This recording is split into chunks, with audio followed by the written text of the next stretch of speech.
Hi, this is Dan from UserSpice.com, and I'm doing another video on how to do AJAX with jQuery. My other video had a blank spot in it for some reason. I have no idea what's up. So I just kind of want to walk through it. I don't particularly have a plan. I just want to show you a little bit, and hopefully we'll actually run into some bugs so we can see how to fix them. The first thing I've done is basically created a database table called API keys with an ID that auto increments and is the primary key, name, and API key for my three columns. And so table API keys, the column names are ID, name, and API key. So we come over here, and I'm having a little problem getting that to just auto pop up when the video recorder is running. So sorry about that. Anyway, so what I've done here, this is the index.php file of a new install of UserSpice 4 point something. Doesn't really matter. But what I've done is I've created a table and I've given it an ID of my table. And if you're using jQuery or you're used to JavaScript, you know that giving an ID to something like this can be really handy. So I've given an ID and I've told it to make a striped table. I have a table heading with my column names, and then what I do down here, just for clarity, I could have done this at the top, but what I did is I told it to go to the database and find everything from API keys and assign it to the variable keys.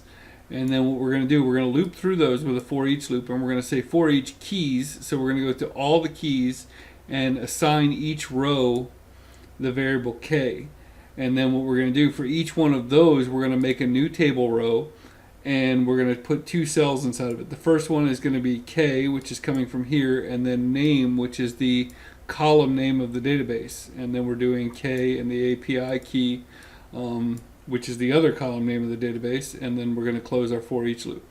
So basically what we have at that point is you can come up here, and my auto clicking is giving me a problem. You can come here and you can see that, you know, if I refresh this page, this is an AJAX, this is standard PHP, you'll see that I have a row in the database called Dan with, you know, a random API key. So you could do that. There's nothing AJAX-y about this, but I could do Bob and like that, and then I would insert another one and I have that. Now the deal with that is that you have to refresh the page every time to get the latest one to come up. So what if you would like to do to have like some other kind of input that does not require refreshing the page? So what we'll do, let's see here. Let's think about this. The first thing we should do is let's go ahead and make this column 6 because we don't really need that much space. We're going to have it take up half the page, and then I'll click on this and find out where the bottom of that is. And I'll do another one, div call 6, okay. And then what we're going to do is we're going to do an input type of text, and we're going to call this one, really doesn't matter what we call it, but we're going to call it name, sure, name, and we're going to give it no value, and then we're going to give this an ID of, let's see, we're going to give this an ID of name. And then what we're going to do is we're going to do a button instead of a submit, but we're going to do a button, and we're going to give that an ID of submit name. Let's try this, and then okay. So let's just see what, and let's just give it a class. Class equals button primary. I can't type today. It's early. It's before 6 o'clock in the morning here. Okay, so if we refresh this page, maybe I'll do this. Let's try this. If I refresh this page, then what I have here is, which again, I'm on a short page, but I have this other, almost like a form. It's not really a form, but I have a form down there. So if I drag that off, let's see, why are we not, let's see, why are those on the same, don't really know, and it doesn't really matter at the moment to figure out why that didn't pop up on the second row. Let's see, div class row. Yeah, I don't know. Anyway, it doesn't really matter. So what we're going to do, let's look at the code. I wrote the basics of an AJAX function here, and so I'm going to pause for one. So I've written the basics of an AJAX function that's still down here, and let me show you what's going on. We have it says here function name. We're going to get rid of that part, but so if you look down here, we have a place to put some form data, and this is what we're going to send to get processed. This is the basics of what you need to make the AJAX call. You have to tell it if it's type of get or post, where the file is that it's going to be doing the processing. And for a lot of you guys, this might be kind of a weird concept, but you are not doing your form processing inside of the actual form itself. You are doing it on a third or a second page. And so we'll kind of show you that. But the data that you're going to send there to the form is called form data, which is just this variable that we created up here. And then you're going to encode it, yes. And then then basically this is what happens when you get done. When this gives you a response, this is what to do with it. And so I don't expect you to understand all that right now. But what we're going to do is we're going to make a few changes here. So we're going to get rid of this top line, and I'm going to basically use jQuery. And I'm going to say jQuery, and what I want to look at is what is the ID of this one. So I'm going to put this in quotes, and then I'm going to use the hashtag or the pound symbol for symbolizing ID, and then I'm going to put submit name. Oops, got to spell it right. Submit name dot click function. Okay, and then what we're going to do, so everything down here should still match up. So I have that, and I think that one matches up. Let's see. I think that matches up. We'll see. Well, we'll refresh the page. And this is where you're going to need to use some of Chrome's tools. So we're going to come back here, and we're going to load this page, and I'm going to do the inspector. And what I'm going to do is I'm going to try to come over here with the inspector and put 1/2 and then 1/2. So you're going to go to the console. Okay, I was expecting that. So you're going to go to the console, and what we're going to do is try to figure out what doesn't match. And I can see this from having written this enough times that what's going on here is I have an extra little parenthesis there, and that was highlighted. And so now I can see that what happens is these two line up, and then these two line up. So I'm good. Now if I were to save this and come back here and refresh, which I have to refresh the main page, I think. No, I can just hit that and refresh. So I don't have any errors. So that's good. That's what I want to see. So the first thing we want to do is let's forget everything else. And what we're going to do is we're going to do console log clicked. Oops.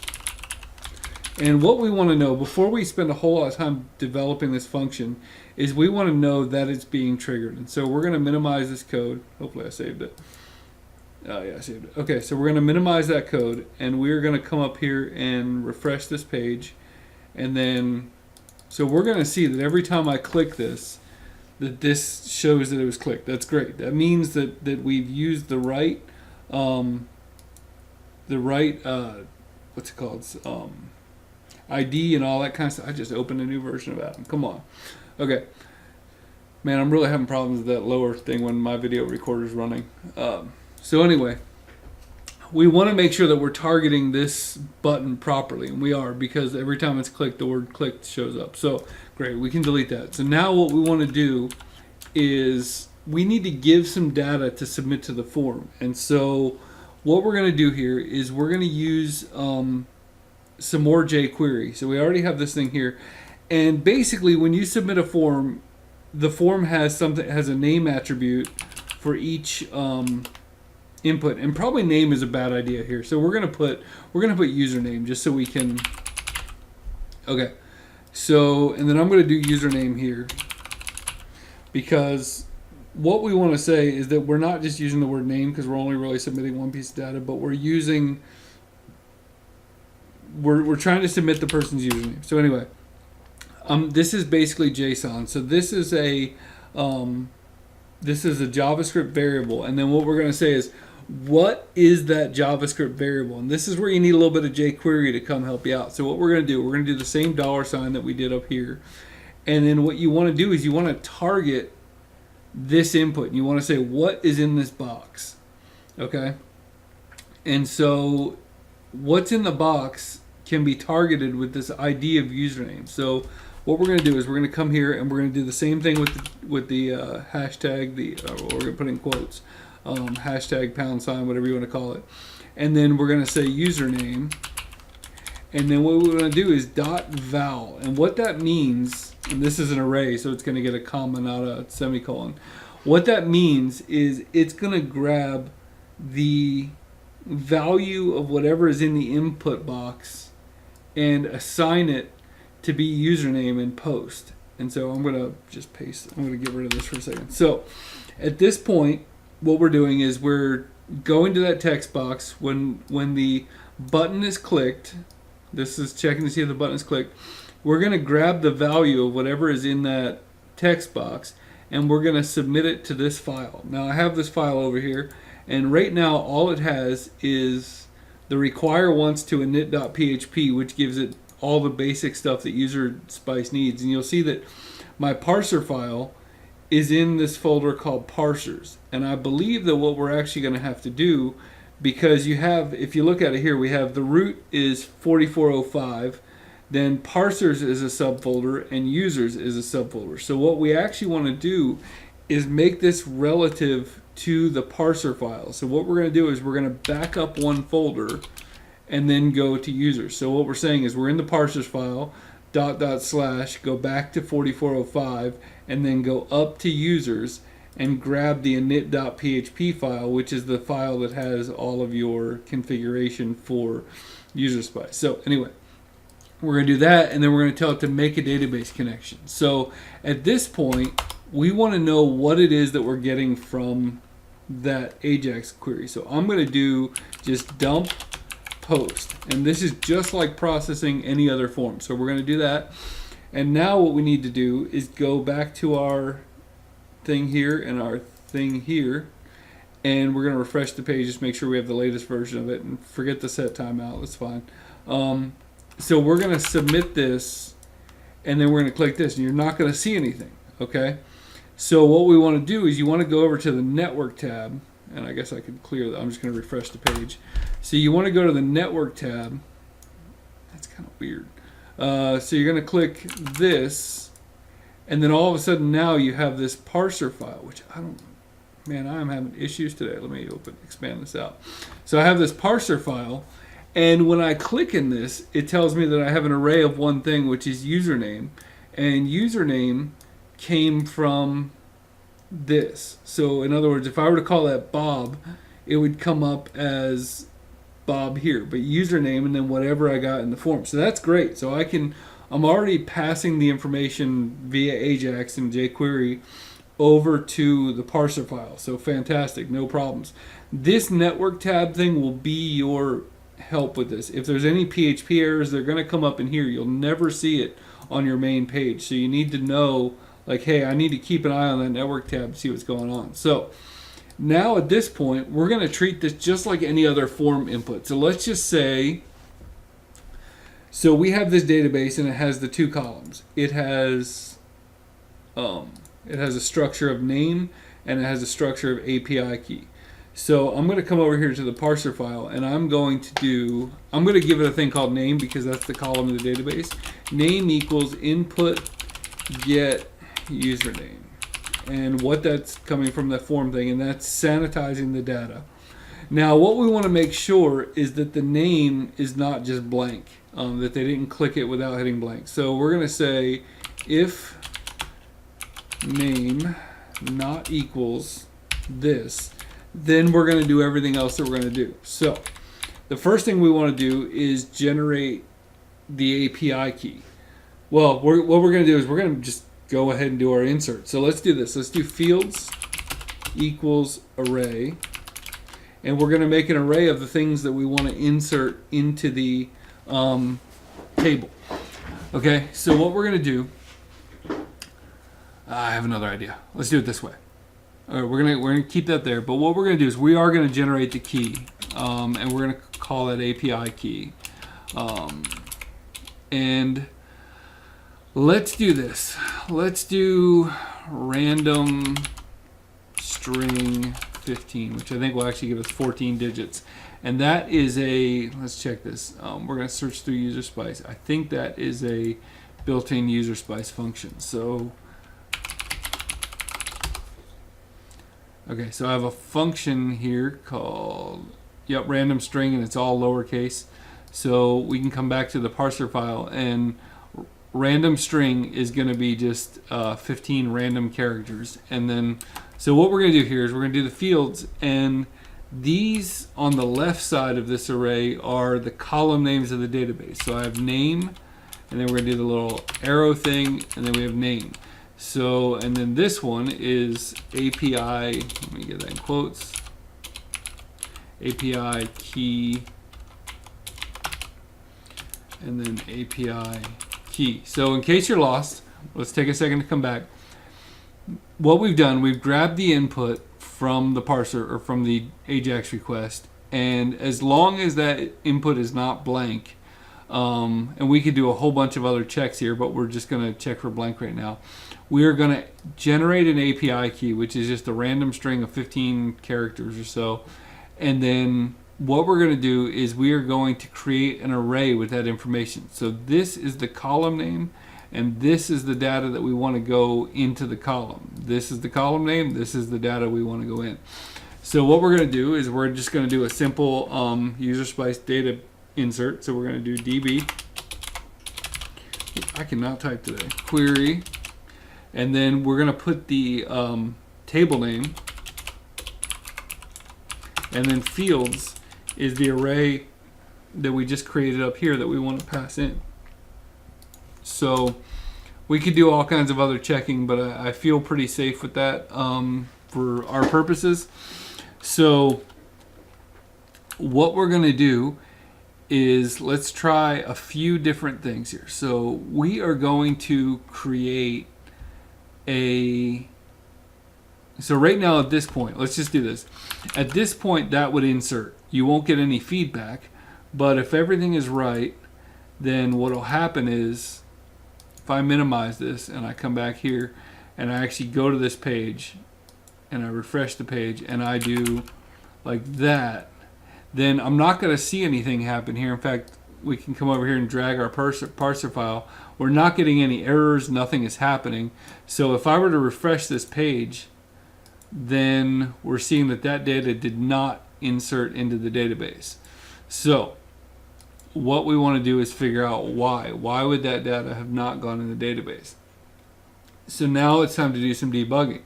So what we want to do is we're going to start dumping out the information that we got. So we're going to dump name, make sure that we got something good there.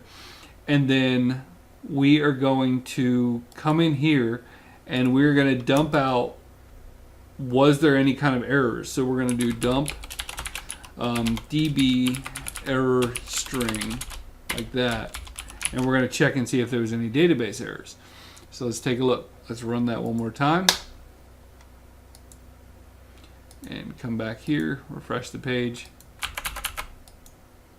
Okay, so now we're going to drag this over here and we're going to see, so we got a name, but it's saying we have an error in our SQL syntax. So let's look here, see what we did wrong.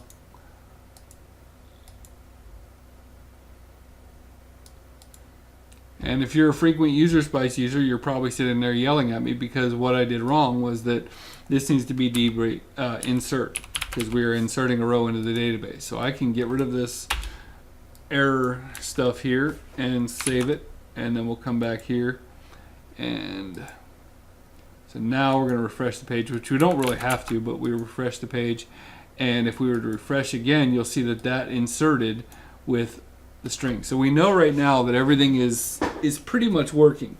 What we don't have happening is we don't have this page automatically updating. We have to refresh to get the latest key.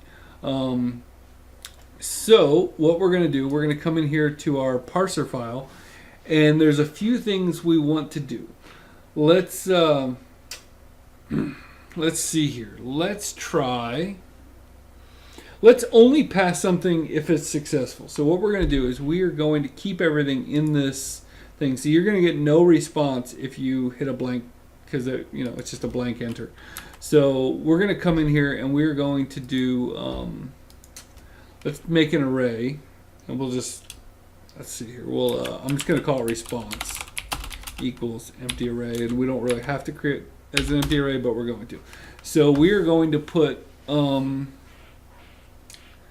let's see here. So we're going to put response, and then you can make as many parameters here as you want. So let's just say that we do response, and then we're going to go message equals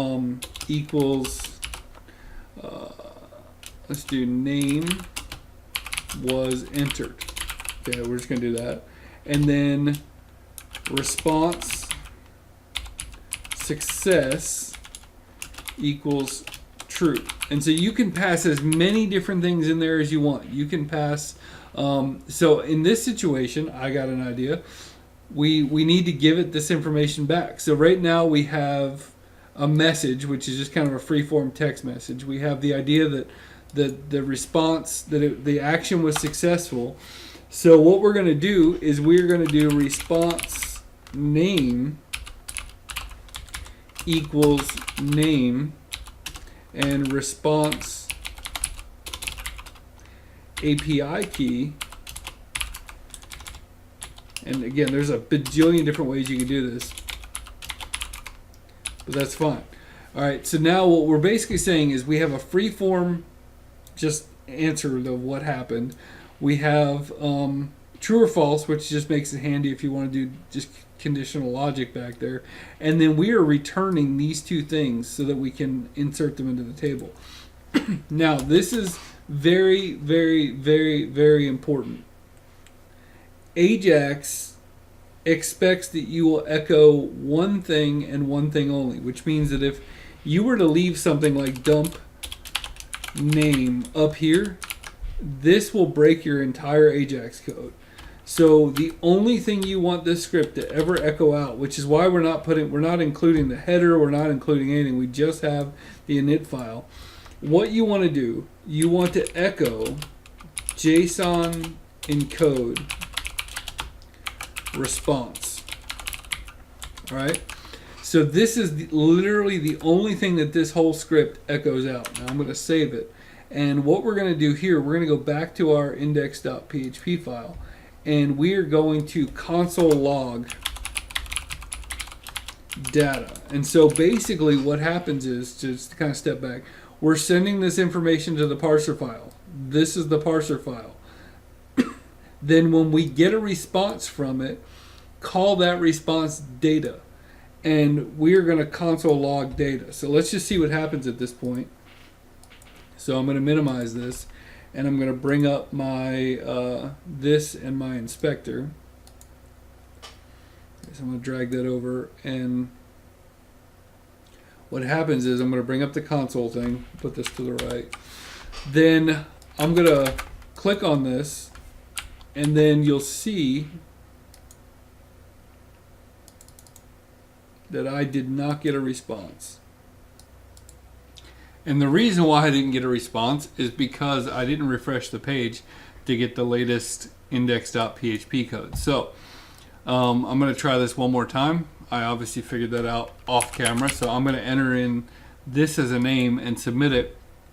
And you're going to see that I got back a JSON response that says this is the API key, this is the message that this was entered, and this is the name, and success equals true. So you'll see right now this still has not appeared on this table, but you can see that an API key of KZT was entered. So if I refresh this page, the KZT one comes up. So the final reason, the reason why you are doing AJAX is because you want to put this information in. So basically there are a lot of different ways to do this.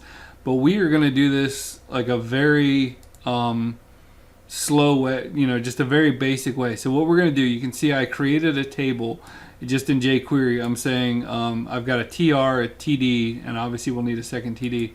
So what you do with JSON or with a jQuery and everything to do the concatenation is you're going to close out these double quotes, and you're going to come in here and you're going to put two pluses, and then you're going to put data dot name. And so where that's coming from is, let's see here, we're on the wrong one.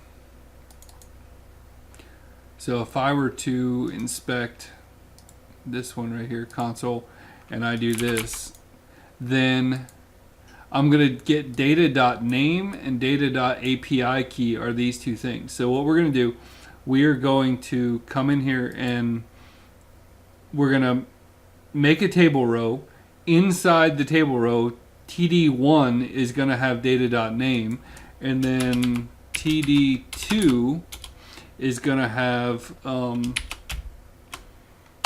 get that inside those pluses, data.api key, and we're going to come in here and close out that TD cell.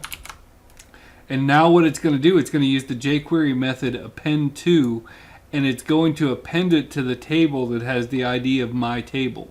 So if you come up here and you see my table, and basically I want to pause for a second, because right now what I'm doing is I'm adding something to a table, but you can do anything with jQuery or vanilla JavaScript down here. So basically you can take this data and do whatever you want with it. You can do a pop-up, you can do, in fact we'll even do this, we'll do alert data name. So I mean, you can do, there are all kinds of different methods you can do. So when I come back here and minimize this and refresh the page, so all right, everything is cleared out. So we're going to put Jimmy, and we got a pop-up that says Jimmy, and then we added Jimmy and his API key to the table. So that's basically how it works. Then the only other thing you probably want to do is to come in here to the code. And now if you look at it, we have this input thing that still has Jimmy in it. So all you have to do is come in here and say, let's grab this because we already have it. So we're going to take this, and then after, we don't want that pop-up, that's really annoying. So after you add it to the table, come in here, and all you're going to do is set the value to being empty. Instead of grabbing the value, you're saying make the value nothing. And so let's try that. I think that's pretty much how you do it. You might have to do HTML, but I think that'll work. So let's do Billy. Submit. So Billy was added, and now this name box is gone. And so that is the basics of AJAX in about half an hour. And I hope that helps. If you have any questions, please feel free to ask on Discord. If you have any, you can also ask on our forums. I try to respond to the comments on this video, but I don't see them as quickly as I do on Discord or on the UserSpice.com forums. I'm happy to help with anything I can. Hopefully that I've made enough mistakes to show you guys how to kind of work your way through those things.